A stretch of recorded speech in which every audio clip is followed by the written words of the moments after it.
tax at national level, jobs in Stoke-on-Trent will go. So Bet365 have around 4,000 people in Stoke-on-Trent. How do you make sure that regional concerns around jobs are accommodated whilst increasing regulation and taxation at a national level? Quick answer, please. So the answer to that very good question, as the lights go out. That was Bet365, I think. Well, let me say this: any further regulation will not mean the lights go out nationally or in Stoke, because one cannot make the argument that that a few thousand jobs are the net contribution. We have to balance up with the harms, and if the harms are such that actually it either balances or outweighs the gains of those jobs, then it simply cannot be the case that jobs numbers trump everything else. Of course, we want to preserve jobs, but we have to ask the question of the quality of jobs. We have to ask the question of how much tax is being paid, and again, let's balance it with the harms. And the evidence base is there for us now to show that the harms are greater than previously thought, and therefore we cannot operate on the industry's assumptions only. What Stoke-on-Trent and other places need is a comprehensive strategy. And as I said earlier, regeneration is not going to come from a single sector, from a single industry. If betting can be part of this because it's land-based and it makes a positive contribution, fine. If it's online betting with just a few jobs, then frankly, we shouldn't be following those assumptions. We should interrogate them. Thank you very much. And my last quick question, Will, I liked your language of sort of zero-sum sector. And as you were speaking, sectors which are zero-sum, which perhaps lack social purpose, I was thinking about the payday lenders in the past, the Wongers. I was thinking about the rules brought in by the FCA, which basically made that activity commercially unviable, really, because of the recognition of the harm and exploitation that it led to. There are other examples. Why, when it comes to online slots, is it not do with online slots what the FCA did with the likes of Wongers, ban them if they are truly a zero-sum product? Well, interestingly, Charles Randall, who was the chair of the FCA at the time, is actually in the room. And I'd be quite interested to hear what he has to say about that, actually. Charles, I have a... Yeah, absolutely fascinating that all the arguments about jobs and economic activity were made about the high-cost short-term credit sector. And yes, some of the demand, but a negligible part of the demand, has gone to more harmful forms of lending, illegal lending. But overall, all the assessments that the FCA has done is that this has been net hugely positive for consumers, and they've made better choices, and they've spent their money elsewhere in a way that benefits them and their families. And that's the evidence, and I don't see any reason why it's different for the most rent-seeking and extractive forms of gambling activity. Thank you. That's very interesting. I don't know if it was picked up by the mic, but that comparison between payday lenders and online slots from the FCA. Right. Questions from the floor. I will insist that they are short, targeted to one individual, and then the panelists will hopefully give a quick answer. Lady with the scarf on the back. I don't have a scarf on, but I think it might be. Oh, forgive me. Sorry, I'm Holly Milton. I'm the newly elected MP for East Thanet, which includes Margate, Portishead and Ramsgate. As you can imagine, community growth deprived, and also with a kind of little flutter tradition related to the seaside. I'd just like to ask the Minister what legal implications there are of the fact that now that gambling harm has actually ended up on the coroner's verdict of one of the deaths linked to gambling with lives, and whether that is actually going to inform the policy debate going forward. So I'd need to get a bit more detail about that specifically, and I think I'm due to meet Gambling with Lives next week. So I'll hopefully be able to discuss that with them a bit more, and I will come and see your stand. I didn't realise you had a stand, so I'll come and pop round. Just say similar implications to Rosamund Kissy Deborah's death related to air pollution, that there might be something that's actually a public health issue once it gets on the coroner's verdict. Yeah, so I'm clear that there are issues relating to gambling that are definitely public health issues. And as I outlined at the start, my background is a sort of more public health than other things. I don't have a specific answer on that, and I think if you could bear with me, I can get back to you on that, Holly. Thank you very much. There's lots of mention of Gambling Lives. I think it's only fair we hear from Gambling Lives briefly. Charles, do you want to say something before we move to the questions? Thank you very much. And if everyone could just speak up as well, conscious of. Okay, sorry. Thank you, Minister. We are meeting next week, so we're really looking forward to that. It's a challenge to the language that we're using and how gambling gets so often introduced, is that the majority of people gamble safely or some sort of thing around that. Derek, I think, made the point absolutely there, is that there are some products which, when you look at them, their harm rates, their addiction rates are over 50%. And that's from the most recent survey. When are we going to move away from this idea of considering gambling as being a single activity to actually, you've got some incredibly lethal activities in there, which in many walks of life would just not be allowed? Thank you. So would that be slots, for example, online slots? Online for example, slots is so differentiation between products, horse racing, on course, online slots, for example. So I'm clear from the briefings I've had and from what I've read so far that there is differentiation in terms of how it's been presented to me.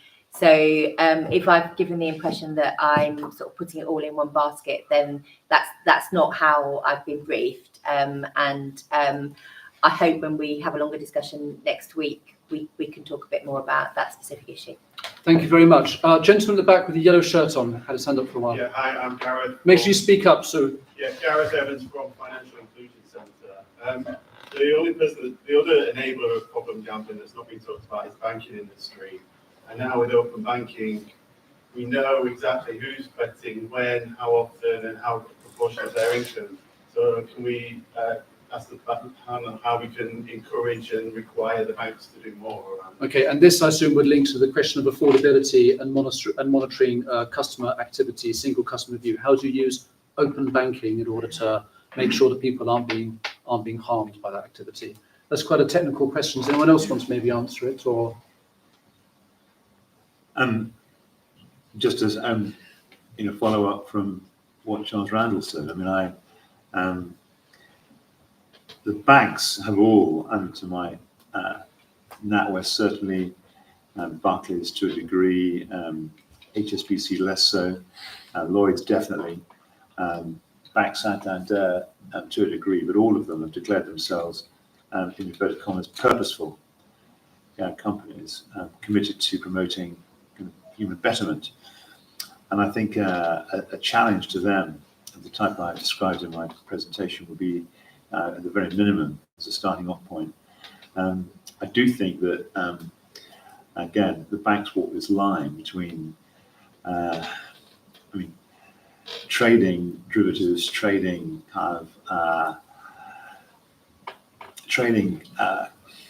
synthetic products that allegedly guard against risk, is actually, and where that topples over into outright gambling, that is a thin red line. But it's not patrolled, and I think you're right to call it out.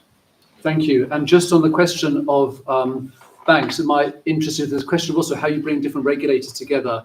I'm happy to say now I used to nag the number 10 policy unit under Boris Johnson about this question of regulatory alignment, how the FCA, Ofcom, the Gambling Commission, the ICO, the CMA, how they could work together in order to have a more joined up approach to regulating something which by definition transcends traditional sectoral boundaries.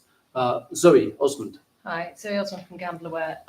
We've heard a lot today about the economic impact. I mean, we know that gambling is a societal issue and that gambling harms can affect anyone. We've also heard a great deal yesterday, I heard from Anna Milburn talking about prevention being at the heart of this government, and that the biggest issue that needs to be addressed is investment in prevention.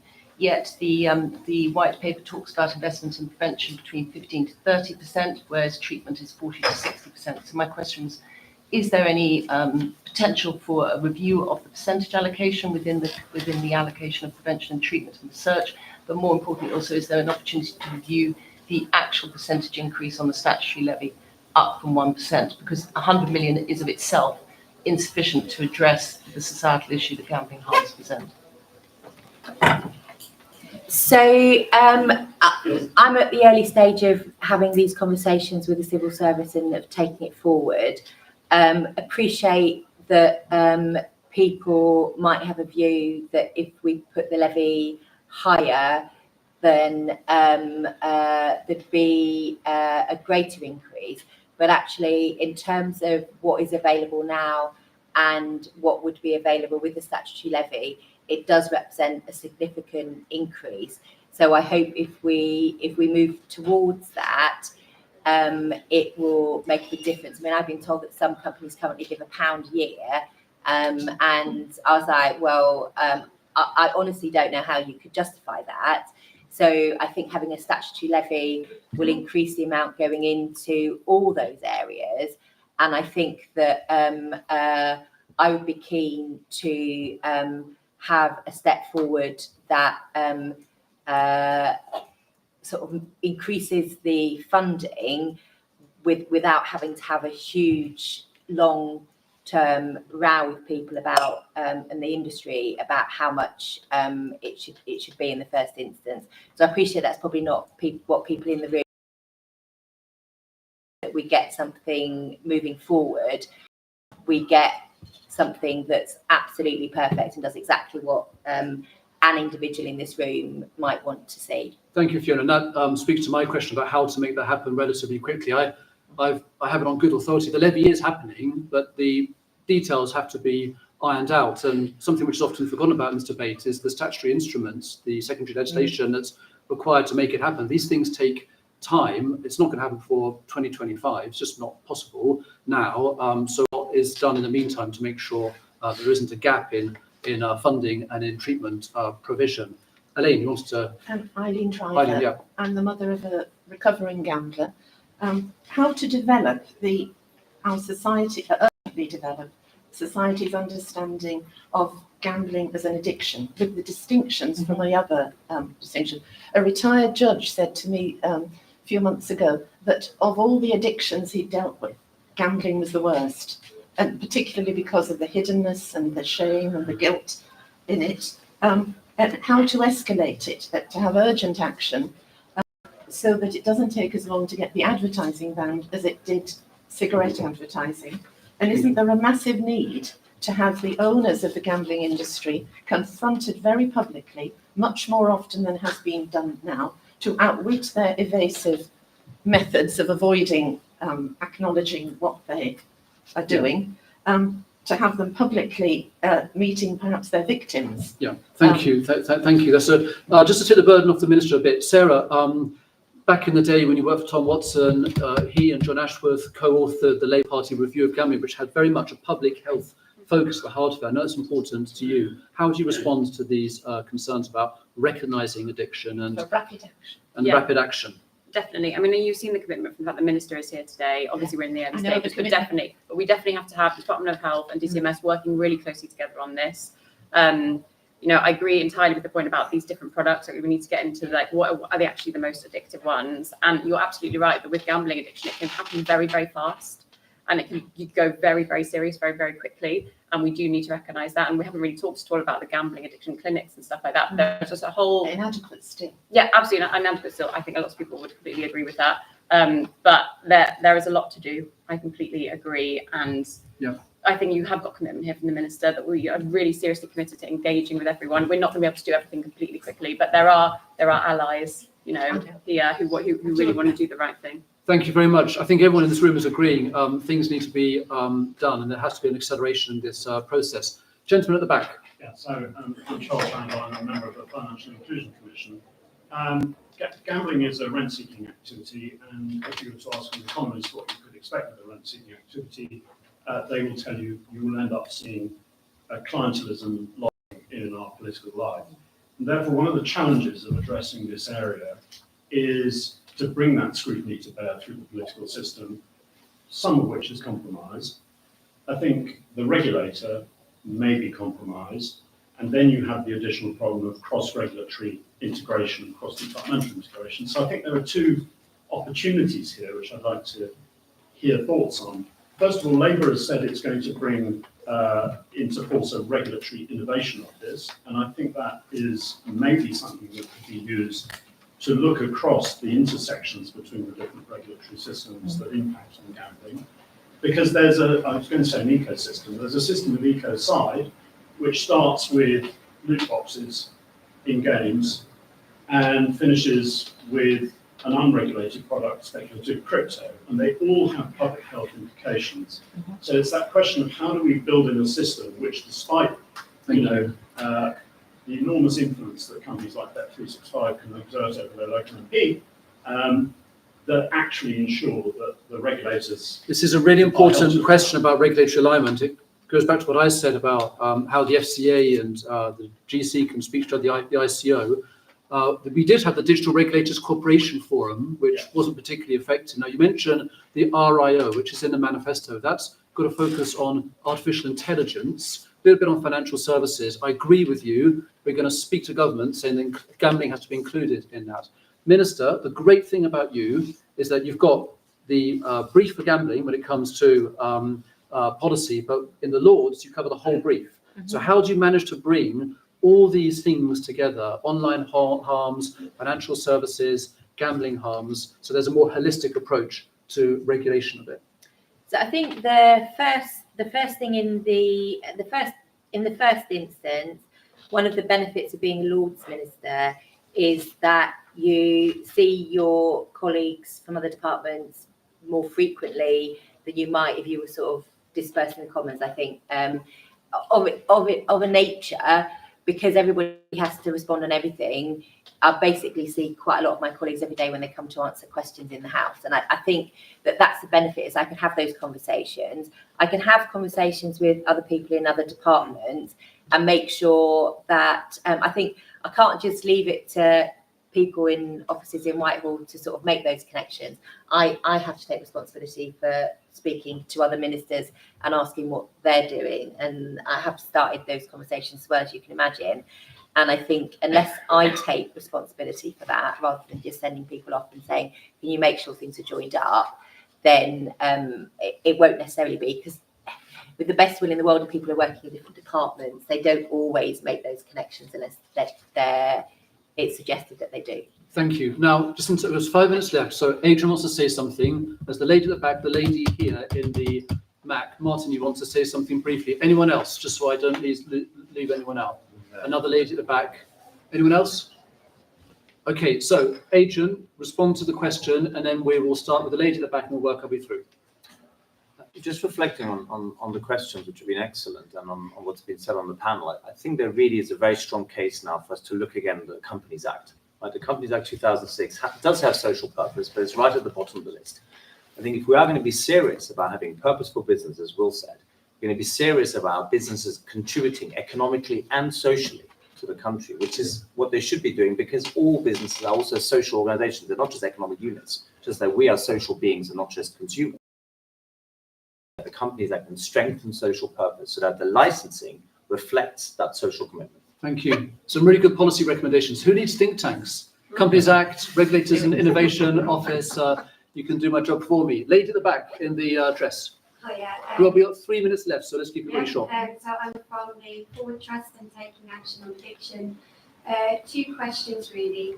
I think there's lots of appetite for operating at pace, but we've talked a lot in the sector about getting the treatment system right and making sure that's designed correctly, and there's still some questions about getting that right.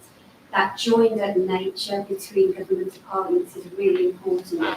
You know, the department conversation that needs to be brought in is the Ministry of Justice, because we know that gambling harm and custody and men in particular in custody need correct levels of treatment. Thank you very much. Lady just in front of.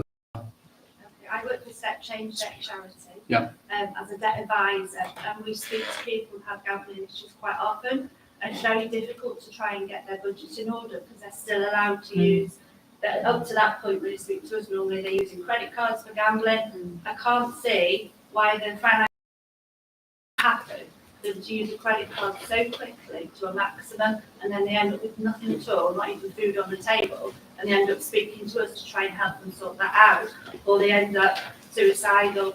It's something that's really got to stop in the financial sector. Thank you very much. Lady in the back. I'm very concerned about the private sector. Liverpool Football Club just last week have gone in collaboration with Ladbrokes, a year-long partnership that will see the leading UK betting operator owned by ATM become the club's official partner. I think that's going backwards, we're not going forward. And I'd like to know the percentage of money that goes from the club into gambling addiction. it's not just this club and it's not just this betting company, it's happening all over with sponsorship. There's just no recognition of what's happening to families. Really important point you raise. Ads was one of the big things that weren't in the white paper. I suggest you speak to Charles Ritchie, his colleague James Grimes and Will Prochaska, who leads the Coalition to End Gambling Advertising, as well as Eric. They're the experts in this area, and they can... I'm doing it from the point of view of a 22-year youth service working with young people, and they can't wait to turn 18. There's a lot of addiction there, and it's already there, and they want to go into the betting office. And to put it through a football club where predominantly young people follow the club and, you know, look up to the club and look at the sponsorship, I just think it's not a way forward, it's a way backwards. Thank you. Martin, we've got 1 minute left, so final word. Welcome to Gambling Harm Hell. I've been here 16 years, as Charles. If you could do two things, it would be reset the remit of the Gambling Commission to prevent harm and forget about permitting gambling, and two, give the operators a statutory duty of care to prevent harm, the main director responsible, and the right of redress. That ought to give you an overarching framework to halve the amount of gambling harm in 2 years. And if you carry on doing that for 10 years, you might start to get a grip. And I will come and see you. Thank you. Thank you. And I should add that Martin is someone who has personal bereavement in his family from gambling harm, but also had a very senior regulatory role in another sector. So he knows what he's talking about. We have come to the end of this morning. Thank you to all of our panelists for coming. Thank you especially to the Minister for being so generous with her time in joining us this morning, and also being so generous in inviting everyone in this room to get in touch with her, to listen to what they have to say as she thinks about this very complex policy area going forward. Thank you very much. Have a great day.